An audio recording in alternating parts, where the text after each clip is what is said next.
कार्यक्रम हेलो किसान वाणी में सभी किसान भैया बहनों को बहुत ही बहुत स्वागत है। स्वीकार करो हमारी दो हाथ जोड़े की राम राम। माला करो आज के अपने कार्यक्रम में विषय विशेषज्ञ पधार चुके हैं। कृषि विभाग से पधारे हैं सहायक संचालक जयदत्त शर्मा जी, पशु चिकित्सक डॉक्टर अजय यादव जी। डॉक्टर साहब आपको बहुत ही बहुत स्वागत है। और झट्टे ही अपन बात कर लेते हैं आज के अपने पहले किसान भैया से। हेलो हेलो हेलो किसान वाणी। गुड्डू भैया जी स्वागत है आपको कार्यक्रम हेलो किसान वाणी में। जी जी जी जी। और गुड्डू भैया सुनाओ क्या हाल चाल है भैया किसानी के? किसानी के सब ठीक है भगवान के पास। सोयाबीन तो बचा रहा है और दमर इतना खराब हो गए है। अच्छा, मतलब पानी गिरत रहा ये वजह से? हाँ ज्यादा पीरे से पार गए हैं और तो का पता का रोग तो लग गो पूरे खत्म ही से हो गए। लेकिन सोयाबीन भगवान के पास कम भाव है तो काम अच्छा है। लेकिन सबको चलो अच्छी बात है, सोयाबीन अच्छा है। सो तो आज अपन किसानी से जुड़ी कौन सी समस्या लेके आए हैं गुड्डू भैया? अरे हमारे एक दम्मू दादा हैं, वे 60 साल के हैं, हार में रहते हैं। हाँ हाँ हाँ। उनकी भैंस बिहानी से अब घंटा होगा जब हमारे से आए थे। हाँ। जैसे भैया दूसरा बिहानी है भैंस जा पड़ा को प्यारे जो मैं दूध एक बूंदा नहीं कर रहा हूँ। अच्छा अच्छा अच्छा। तो एक समस्या जाए के लगी भैया तुम पूछ लीजिए। वे सियाने हैं 65-70 साल के। हाँ हाँ तो बाजो मैंने भी सुना थे। भैंस कौन सी ब्यात है जा? दूसरा बिहानी है, एक बार ब्याह चुकी दूसरा ब्यात है और मनो पढ़ाई को प्यार रही है। और एक पहला ब्यात में तो दूध अच्छो दे तुझे दूध दे रहे थे 2.5 लीटर दूध न रहा तो पहली ब्याह में। अब वो मैं बूंदा नहीं कर रहा हूँ। 3 दिन हो गए। 3 दिन हो गए हैं। और एक डॉक्टर भी आए थे तो वहाँ से उन सब जब समस्या थी जानने डाली थी विचार तो भी निकाल गए थे। मानो वो जब आए थे अब घंटा पहले यहाँ दादा भी अठे रहे हमारे गाँव। अच्छा अच्छा अच्छा। वो खेती किसानी से हमारी जो समस्या थी हाँ कि सोयाबीन तो बन पाए हैं मन पूरी जगह नहीं कवर कर पाए हम। और गांव में भी डरी है बहुत जगह खाली। हाँ हाँ हाँ। तो हम और क्या सोचा है कि आंगवानी फसल कौन सी लगा दें जहाँ कम पानी है तो जो फसल हो जाए अच्छी तो वो हमारे आंगवानी कर देता। जो न रबी में कौन सी फसल लगाए अगोनी रेवे और पानी कम रेवे तो भी अपनी फसल उम्दा आ जाए। जी जी जी। डॉक्टर साहब इनकी भैंस को 3 दिन हो गए ब्यातों और पड़ाखों दूध पिलवा रही है और दूसरा ब्यात है मनो दूध बिल्कुल नहीं निकालन दे रही। पहले इसके लिए तो आपको ये देखना पड़ेगा कि पड़े को दूध पिला रही है और उसका अयन है वो सूजा हुआ है कि नहीं है। 3 दिन हो गए हैं ब्याए हुए उसको जी। अगर अयन सूजा हुआ है तो इसका मतलब है कि उसके अंदर दूध भरा हुआ है जी। और अयन में अगर सूजन होगी तो पड़े को भी दूध नहीं पिलाएगी क्योंकि उसे वहां पे दर्द होगा 3 दिन होने के बाद। तो एक बार जरूर चेक कर लें कि उसके जो थन हैं खुले हैं कि नहीं। पशुपालक बंधु से निवेदन है कि वो उससे थन को छू करके दबा करके चेक कर ले कि उसमें से थोड़ा बहुत एक आंख सेंट आ रही है कि नहीं जी। अगर उसकी सेंट आ रही है तब तो ये मानेंगे कि उसके अंदर दूध बन नहीं पा रहा है, या तो उनकी भैंस कमजोर होगी या सही से उसका पोषण नहीं हुआ होगा जी। दूसरी चीज, अगर वो थन भरा हुआ है सूजन आ गई है तो तुरंत ही पशु चिकित्सक को दिखलाएं, अन्यथा की स्थिति में थन उनका खराब हो जाएगा, दूध भरा रह जाएगा और थनैला होने के संभावना बहुत ज्यादा बढ़ जाएगी। तो सबसे पहला काम है कि दूध को खाली करना थन से। जी। और दूसरा प्रश्न है शर्मा जी से इनको कि इनके भी खेत खाली हुए वाले हैं। जैसे जैसे खेत खाली होंगे तो शुरुआती बोनी काय से कर सकते हैं? अक्टूबर में अगर बोनी करवो चाहें जी तो काय से शुरुआत कर सकते हैं? खरीफ की फसल के बाद सामान्यतः गेहूं और चने की फसल यहाँ ली जाती है। उसके पूर्व यदि आप चाहें तो हरी मटर, जो सब्जी के लिए मटर वो इस्तेमाल की जाती है, उसकी आप बोनी कर सकते हैं। इसकी कुल अवधि लगभग 60 दिन होती है और अपने यहाँ जो प्रचलित किस्म है अर्किल है, काशी नंदिनी है, PSM3 है, इनका उत्पादन अच्छा है। कम दिन की फसल है, लागत भी अपेक्षाकृत कम है और खरीफ और रबी सीजन के बीच में, मौसम के बीच में आप इसको अतिरिक्त आय के रूप में लेकर, आपकी सुविधा के हिसाब से देखकर आप अतिरिक्त आय के रूप में इसको ले सकते हैं। शर्मा जी इनको जो क्या वो तो कि हमारे पास पानी पर्याप्त नहीं है तो हम केवल एक ही फसल की बोनी कर पे हैं, पानी कम है वो हिसाब से, तो जो कौन हिसाब से अपने खेतों की शुरुआत करें? यदि आपके पास पानी कम है, वैसे अभी इस बार की बारिश को देखते हुए यदि आपके निकटतम खेत में भी कुएं, जैसा मैं देखते आ रहा हूँ फील्ड विजिट में जी अधिकांश कुएं जो हैं वो पानी से लबालब हैं। जी तो यदि आप पानी की व्यवस्था आप कम क्षेत्र में मटर लगा लें, अपेक्षाकृत आपके पास पूरे क्षेत्र में ना लगा के, अब यदि आप नवाचार कर रहे हैं तो आप पहले आपके लगभग 1 बीघा 2 बीघा आधे एकड़ में आप इसकी शुरुआत कर सकते हैं। पानी की व्यवस्था आप निकटतम आप तो आप अन्य से कर सकते हैं। यदि आपके अन्य किसानों से भी पानी की व्यवस्था नहीं हो पाती है तो आप सीधे रबी की बोनी पर आएंगे। जी जी रबी की बोनी में आप गेहूं कई प्रकार के ले सकते हैं, जैसे कि यदि आप शरबती जो कि रोटी की क्वालिटी के लिए जाना जाता है वो आप लेना चाहें, या इसके अलावा भी 1-2 वैरायटी ऐसी हैं जो HI 1544 है, HI 1531 है, जिनका उत्पादन अपेक्षाकृत ज़्यादा है। जी 32-11 भी लगाई जा सकती है सर। जी, इनका उत्पादन भी ज़्यादा है और इनकी रोटी की क्वालिटी अच्छी है, ग्लूटेमिन कंटेंट इनमें ज़्यादा पाया जाता है और ये ज़्यादा प्रचलित हो रही हैं। सर मसूर और सरसों भी लगाया जा सकता है शुरुआती बोनी में, तो इसकी बोनी कब तक की जा सकती है? मसूर की और सरसों की, रायडा बड़ा सरसों सर, इसकी बोनी की शुरुआत हमारे किसान भैया कब से करें? मसूर और चने के लिए हम निर्भर रहते हैं तापमान पर। जी। किसान भाई ये ध्यान रखें, मसूर और चने के लिए जब आपके घर में जो नारियल का तेल है, अंदर रखा हुआ नारियल का तेल बहुत कड़क जमने लगे, तब उसका उचित समय होता है बोनी का। मसूर चने की, मसूर और चने के लिए ये इसलिए ऐसा मैं इसलिए कह रहा हूं क्योंकि मसूर और चने ही पाला से सबसे जल्दी प्रभावित होते हैं।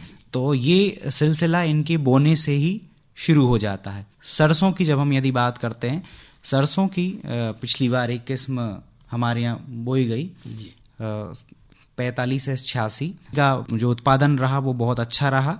तो यदि आपका खेत तैयार है और फाइन है, मतलब कि उसमें मिट्टी के डेले वगैरह नहीं है, खेत बिल्कुल समतल तैयार है, तो उसमें आप सरसों की बोनी कर सकते हैं। सरसों की बोनी भी आपको आपके पाले से इससे अपेक्षाकृत उसमें रिस्क कम रहेगी और आपको मसूर से ज़्यादा लाभ दे सकती है यदि आप उसकी अच्छी देखभाल करते हैं। तो हमारे जिले में पिछले 2-3 वर्षों में सरसों का क्षेत्रफल भी बढ़ रहा है जी।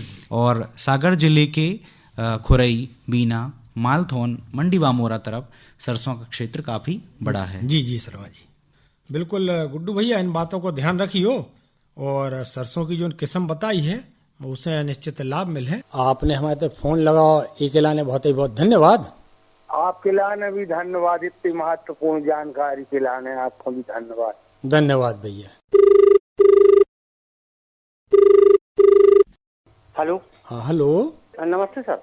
नमस्कार भैया, आकाशवाणी सागर को खास कार्यक्रम हेलो किसान वाणी जी, स्वागत है भैया आपको। जी बिल्कुल महोदय जी, सबसे बड़ी समस्या है महोदय जी, अब क्या है, बरसात का समय है, मच्छरों से निजात पाने के लिए कौन सी दवा को छिड़काव करें हम? अच्छी बात करी आपने, ताकि हम और हमारे बच्चे सुरक्षित रह सकें। बिल्कुल ठीक है। आप पहले आप अपना शुभ नाम बता देते भैया। बिनेका से महेंद्र सेन बोल रहा है। वो काफी मच्छर है महोदय जी। अच्छा, और मच्छरों से सुरक्षा तो अपन अपने बच्चों की और अपनी कर ले हैं, और फसलों की सुरक्षा के लाने? फसलों की सुरक्षा के लाने महोदय जी तो है कि तिली बैठी जमी नहीं है। अच्छा, तिली नहीं जम पाई है। अच्छा, तो महेंद्र भाई एक बात थी।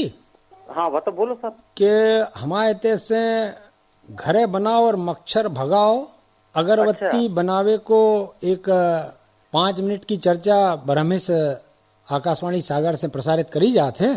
जी जी, अगर आपने बात सुनी होए तो नहीं बहुत महोदय जी नहीं सुनी, तो आप बता दे की कृपा करो। बहुत उम्दा बातचीत रहे, और हम जा चर्चा भी आपको सुनवा दे हैं। कल के भुंसरा के कृषि संकेत में सुन लियो आप, हाँ है ना। आपके संगे हमारे दूसरे भी किसान भैया सुन ले। और कृषि विभाग से पधारे हैं कृषि सहायक संचालक शर्मा जी, आपकी ये समस्या को निदान करें देते हैं। सर, घरों में मच्छर हो रहा, घर के आसपास, चूंकि प्रश्न फसल के साथ साथ स्वास्थ्य का भी है, तो किसान भाई हैं उनकी फसलों में जो रस चूसक कीटों के लिए जो दवा प्रयोग करते हैं, उस दवा का अधिक पानी अधिक मिलाकर, चूंकि अपने स्वास्थ्य पर प्रभाव ना पड़े, उस दवा का, किसी भी दवा का आप अधिक पानी मिलाकर यदि छिड़काव कर देते हैं तो उससे आपके मच्छर नियंत्रित हो जाएंगे।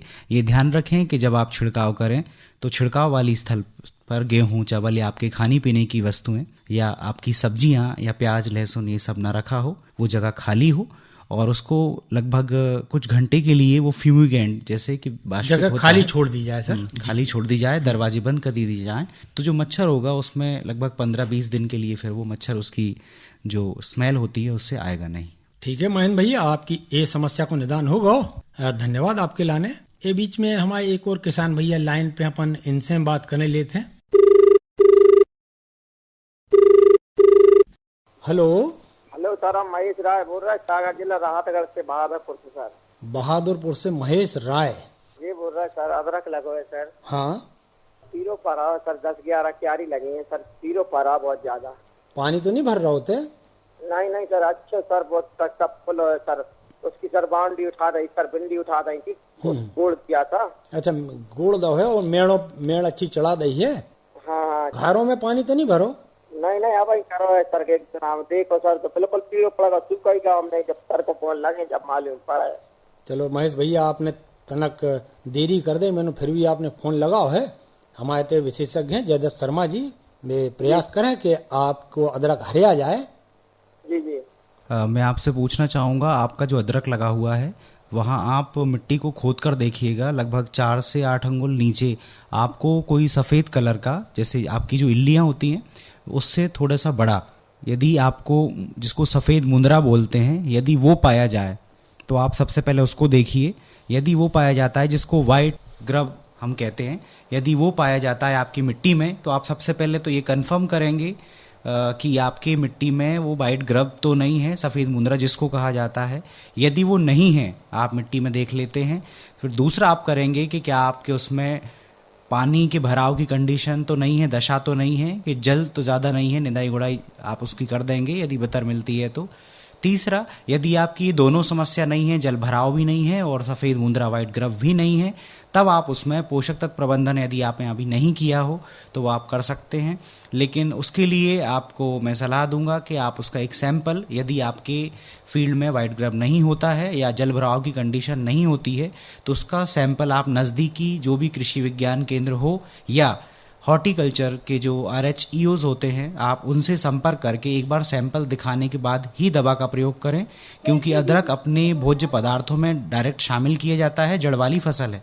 आप जो भी कुछ स्प्रे करोगे वो उस पर स्टोर्ड होगा और वो मानव की खाद्य श्रृंखला में आएगा। इसलिए बहुत आप कंफर्मेशन के बाद में और वैज्ञानिक सलाह के बाद आप उसको करें। सबसे पहले मैंने जो आपको कदम बताए हैं वो देखें, वाइट ग्रब देखें, जल भराव की कंडीशन देखें। ये दोनों ना हो तो प्लांट सैंपल लेके कृषि विशेषज्ञ या उद्यानिकी विशेषज्ञ से सलाह लेने के पश्चात ही कोई दवा या पोषक तत्व का छिड़काव करें। महेंद्र भैया जी सर, बे कछु पेड़े पटाके और जो भापेल पे बमोरी में है कृषि विज्ञान केंद्र, जी हाँ, उते ले आई और उते ले आके दिखा लियो। जी तो उसे अपन को बिल्कुल साफ साफ मालूम पड़ जाए है कि कौन सो रोग में लगो है। जी सर, ऐसे देखो मैं नीचे तो अब पानी तो भरो नहीं, और तुम्हारे जड़े भर में देखने कहा कि सफेद सो जो शर्मा जी ने बताई अपने लाने बड़े भी रहे थे सर, उसके कब्जा बड़े बड़े हो रहे थे, मगर वो तो पीरे ही पड़ रहा है सर, सूखा ही रहे हैं सर। तो अच्छा, पेड़े तो सूखा ही रहे और पंजा बढ़ रहे थे अच्छे? हाँ सर, अच्छे पड़ रहे थे सर। अच्छा, पंजा टूर के देखे थे, वो में तो नहीं है कछु? नहीं है सर, कुछ नहीं है। यदि आपने सब देख लिया है, आप कंफर्म हो कि उसमें वाइट ग्रब नहीं है, पानी भराव की कंडीशन नहीं है, यदि आपने कंफर्म कर लिया है कि आपके उसमें कीट पतंग का प्रकोप नहीं है, जल भराव की स्थिति भी नहीं है, तब आप पोषक तत्वों के लिए NPK का प्रयोग अधिक जल में कर सकते हैं। इससे आपको फायदा होगा। हेलो, हाँ किसान वाली नमस्ते भैया, स्वागत है आपको। अपनो शुभ नाम बताते? नर्मदा प्रसाद अहमद, ग्राम कानपुर, तहसील जिला सागर से बोल रहा हूँ। नर्मदा भैया जी सर, क्या समस्या ले आए? समस्या तो यही है सर कि मक्का काटो या कहूँ हल्की रह रही है। उपाय बताइए। मक्का की कौन सी किस्म बई थी? अपन ने हाइब्रिड बई थी कि जो न देसी मक्का बा बई थी? हाँ, हाइब्रिड बाजार से ली थी सर। हाइब्रिड बाजार से ली थी। कौन सी किस्म है, नाम मालूम हो को? नाम नाम नहीं मालूम आपको? हाँ, चलो कछु बात नहीं है नर्मदा भैया, हाँ शर्मा जी फिर भी आपकी समस्या को निदान करें देते हैं। जी सर। नर्मदा जी, आपने जो मक्का लगाया है जी सर। उसमें सबसे पहले आपके खेत में बतर है या नहीं, मिट्टी वहाँ की सूखी हुई है या नहीं, मतलब ज्यादा नमी तो नहीं है? जो मक्का लगी है वो में बता रहा होगा अबे। हाँ हाँ भाई नहीं, हाँ वो तो लगी है तो माने दाने कम कम हो रहा है उनमें। अच्छा, तो जहाँ पेड़े हल्के रह गए हैं तो बे उतना पानी भरो तो नहीं रहो कि पूरे खेत में कितने % पेड़े छोटे रह गए, हल्के रह गए? आधा एकड़ में। कि मतलब आधे पेड़े अच्छे का है, आधे छोटे का है। एक एकड़ में भाई हूँ, आओ 1 एकड़ में आधे पेड़ छोटे रह गए सर, आधे बड़े हो गए हैं। आपने मक्का बोने के बाद से अभी तक इसमें क्या क्या डाला था पोषक तत्वों का, मतलब क्या खाद या फर्टिलाइजर क्या डाले थे आपने? खाद डाला तो यूरिया और DAP। Urea, DAP। जो कवर डालो तो कितनी मात्रा में? और ये हो गए थे आपके पेड़ जब डाला होता सर। अच्छा, 1 फुट के पेड़े हो गए थे जब अपन ने DAP और यूरिया मिला के डारो कहा। हाँ और बोनी के संगे भी डारो हुई है? हाँ बोनी के संग भी डाला तो सीडल में। चलो ठीक है। आपके मक्के के जो पौधे के पत्ते हैं वो पीलापन लिए हुए हैं? पीलापन तो नहीं है, थोड़ी का है बात न झील में है इससे। तो अभी आप या तो यूरिया का प्रयोग कर सकते हैं, हाँ और यदि आप समेकित चाहते हैं मतलब नाइट्रोजन, फास्फोरस और पोटेशियम, तो आप NPK लेकर भी बाजार से NPK के कॉम्बिनेशन जो आते हैं उनका भी आप स्प्रे कर सकते हैं। वो आपको अपेक्षाकृत सस्ता भी पड़ेगा। जी सर। तो उससे यदि पोषक तत्वों के कारण बढ़वार रुकी होगी तो उससे आपको फायदा मिलेगा। चूंकि पीलापन नहीं है, मतलब आपके यहाँ जल भराव की स्थिति नहीं है, तो आप NPK कॉम्बिनेशन का घोल बनाकर छिड़काव करें। उसके पश्चात भी आप नहीं होता है तो आप अपने नजदीकी कृषि विज्ञान केंद्र या कृषि अधिकारी या उद्यानिकी अधिकारी जो हैं इनसे आप संपर्क करेंगे। जी सर। हेलो। हाँ सर। जयराम जी भैया, अपनो शुभ नाम बताते भैया। रतन लाल पटेल केरवाना। रतन भैया, अब झट्टे ही समस्या बता दो। अपने ये है कि हमने 5 किलो प्याज को बीजा बोए हैं। हाँ, तो वो ही अपने सूख रहा है। 5 किलो प्याज को अपन ने थरो लगाओ तो हाँ कछु पौधा सूख रहा है के पौधा 50%। 50% पौधा सूख रहा है। चलो कछु बात नहीं है भैया, हाँ शर्मा जी फिर भी आपकी समस्या को निदान करें देते हैं। जी। किशन भाई, आप ध्यान दें, आपके जो प्याज के पौधे हैं जी सर। उसके उचित समाधान के लिए आपको उसका सैंपल उद्यानिकी विभाग या कृषि विज्ञान केंद्र लाना होगा। प्याज में सूखने के लिए कई सारे कारण इसके लिए उत्तरदायी होते हैं, तो यदि आप उसकी स्थिति स्पष्ट बता सकें तब ही उसका समाधान आपको यहाँ से बताया जा सकता है। टिप से सूखना एक सबसे ऊपर से सूखना होता है जी। एक नीचे से सूखना शुरू होता है, एक पत्तियों के किनारों से सूखना होता है जो बीच तक बढ़ता है, एक जड़ के यहाँ से सूखना होता है।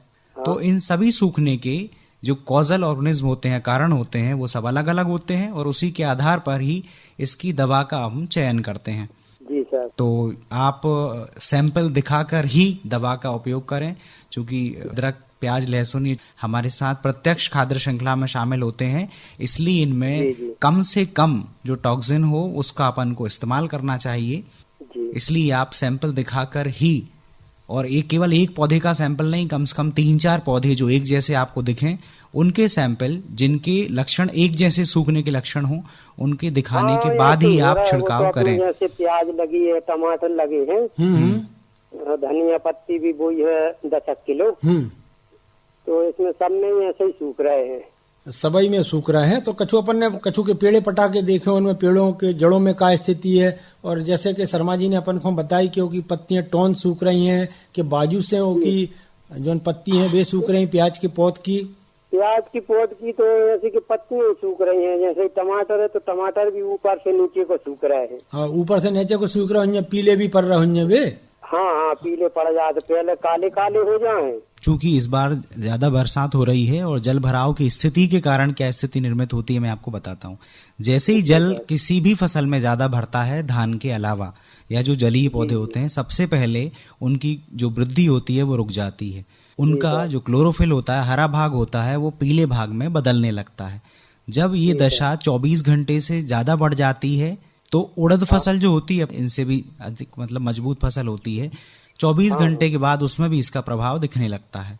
सोयाबीन में 48 घंटे के बाद इसका प्रभाव दिखने लगता है। हाँ, उसमें भी होता है। तो ये पानी के कारण सबसे पहले ये होता है, वृद्धि रुक जाना और पत्तियों का पीला पड़ना, क्लोरोफिल कंटेंट उनका कम होना, सबसे पहले तो इसके कारण होता है। दूसरा, ये पौधों की पत्तियों का पीला पड़ना नाइट्रोजन या पोषक तत्वों की कमी के कारण भी होता है। तो यदि आपने अभी तक कोई पोषक तत्व का प्रयोग ना किया हो, हाँ, तो कृषि विशेषज्ञ की सलाह से आप उसमें पोषक तत्व का प्रयोग न्यूनतम मात्रा जो उसकी होती है उसमें करें, और पानी की जो मात्रा आपको बताई जाए उतनी मात्रा ही रखें, उससे कम मात्रा का प्रयोग ना करें। आप अपनी सुविधा के लिए फसलों में एनपीके का इस्तेमाल, आप एनपीके ला सकते हैं। बहुत किसान भाइयों को अपेक्षाकृत सस्ता पड़ता है। एनपीके 19-19-19 या एनपीके 18-18-18 जो भी अपन को उपलब्ध हो, जहां से भी आपको उपलब्ध हो आप उसको ला सकते हैं और उसकी कम मात्रा का उपयोग कर सकते हैं।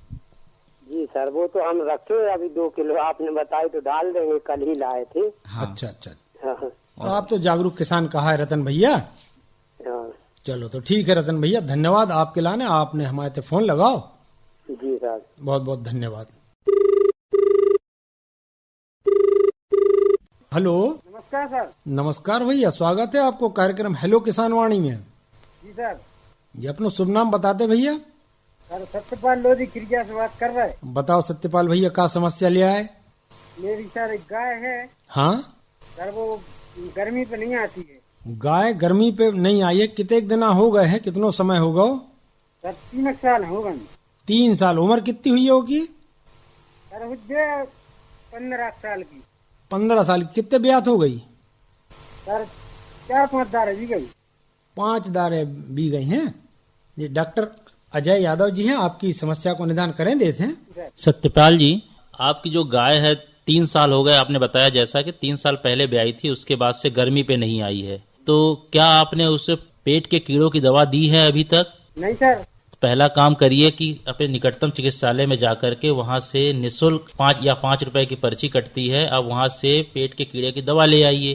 पहले पेट के कीड़ों की दवा देने के बाद अस्पताल से ही आपको कुछ गोलियां और मिनरल मिक्सचर के पाउडर मिल जाएंगे, उसे 21 से 22 दिन तक खिलवाइए। उसके बाद भी अगर गर्मी पे नहीं आती है तो उसमें हार्मोनल थेरेपी भी किया जाता है, लेकिन वो पशु चिकित्सक की सलाह के अनुसार ही आप काम करिएगा।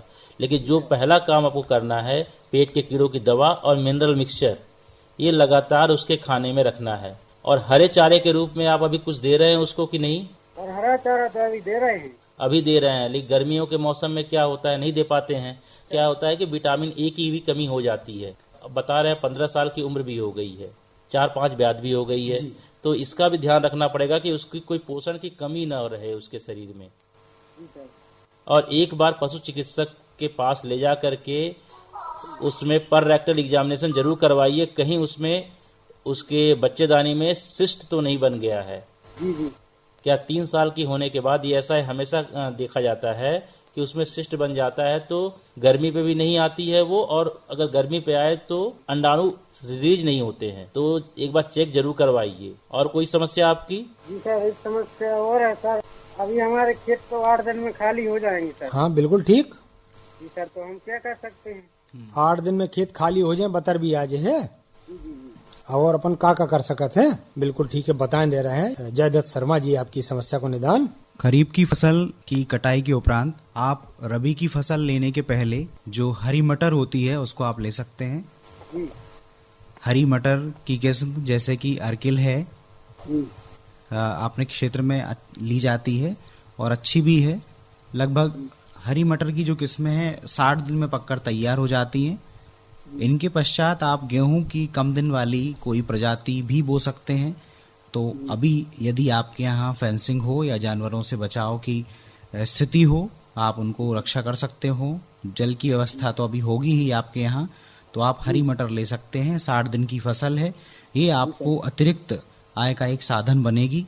और इसके बाद आप गेहूं की किस्म भी ले सकते हैं, जैसे MP 40 है ना, 100 दिन वाली। मतलब यदि अपन मटर लगाते हैं तो सीधा सा गणित उसमें ये है कि हमारे कुल जो दिन थे, हमें जो दिन मिल रहे थे, उसमें से आप 60 दिन जब घटा देंगे तो आपके गेहूं की कोई भी कम दिन वाली आप उसमें किस्म लगा सकते हैं।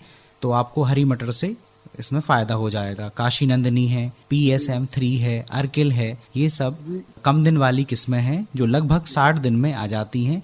इनके अलावा भी कई किस्में हैं, किसी उचित संस्थान से जहाँ से आप बीज लें, किस्म थोड़ी अच्छी देख कर लें, ज्यादा दिन वाली किस्म आप ना लें। यदि आप ज्यादा दिन वाली ले लेते हैं तो आपको फिर गेहूं की फसल, जो रबी की फसल होगी, उसको आपको बोने में समस्या आ सकती है। इसलिए आप 60 दिन तक की हरी मटर की जो किस्म है वो आप इसमें ले सकते हैं। ठीक है सत्यपाल भैया। जी सर, आप दिलाने बहुत बहुत धन्यवाद। धन्यवाद भैया।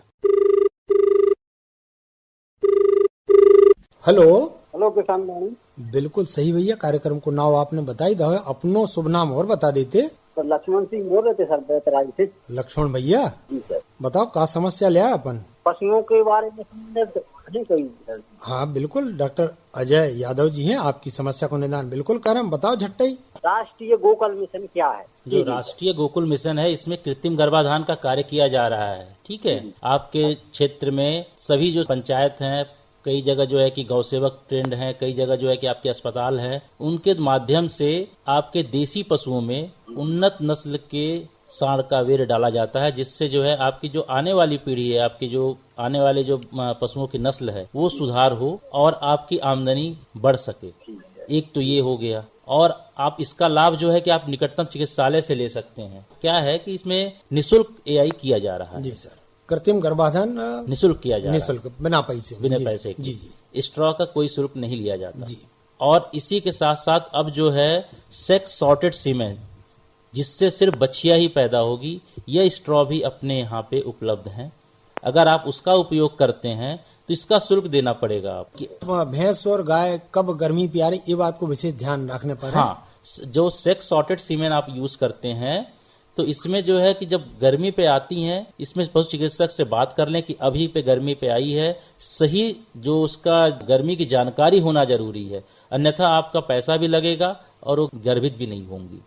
ये बहुत फायदे की जानकारी है हमारे लक्ष्मण भैया के लाने और सब किसान भैयारों के लाने भी। और कुछ जानना चाहते हैं लक्ष्मण भैया? नहीं सर, बस इतनी जानकारी लिए धन्यवाद सर। आप धन्यवाद लक्ष्मण भैया, आपने हमारे फोन लगाओ। डॉक्टर साहब और शर्मा जी, आप हमारे स्टूडियो में पधारे, आपके लाने बहुत ही बहुत धन्यवाद। तो माला खरो जो हतो कार्यक्रम हेलो किसान वाणी, आज के अपने एक कार्यक्रम में जो विषय विशेषज्ञ पधारे हते, कृषि विभाग से पधारे हते कृषि सहायक संचालक जयदत्त शर्मा जी, पशु चिकित्सक डॉक्टर अजय यादव जी। आज के अपने ये कार्यक्रम को सफल बनावे के लाने तकनीकी सहयोग दो तो हेमंत तिवारी, आप और से बातचीत कर रहे थे हम सुनील राय। आज के कार्यक्रम को संयोजन हतो दीपक निषाद को। सभी जना खा राम राम।